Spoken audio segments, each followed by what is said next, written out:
కాబట్టి మీకాయేలు దూత 24 గంటలు కూడా ఈ యొక్క సమయంలో ఆ బోరు ఊదుతూనే ఉంది లోకములో.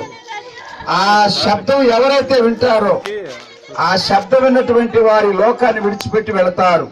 ఎందుకంటే ఒక వ్యక్తి ఇదిగో ఆగు అని పిలిచినప్పుడు ఆ శబ్దం విని ఆగినట్లుగానే దేవుని యొక్క దూత మీకాయేలు దూత ఊదినటువంటి బోర శబ్దం కోటయ్య గారికి వినబడింది కనుక వారు లోకాన్ని విడిచిపెట్టి వెళ్లారు. ప్రియులారా, అయితే క్రైస్తవ సాంప్రదాయంగా వారి యొక్క పార్థివ దేహమును మనము భూస్థాపిత నిమిత్తమై సిద్ధపరిచి ఉన్నాం. పరిశుద్ధ లేఖన సెలవిచ్చేది ఏంటంటే పరలోకములో ఉన్నటువంటి మన ఉనికి ఉత్పత్తి భూలోకములో తల్లి గర్భమందు ప్రవేశించబడి బాలుడుగా లేదా బాలికగా ఈ లోకానికి వచ్చాం. తిరిగి పెద్దవాళ్ళమయ్యాం.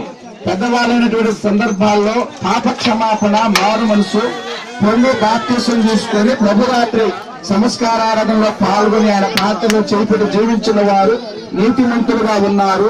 నీతిమంతులు నిత్యరాజ్యానికి వారసులని పరిశుద్ధ లేఖనం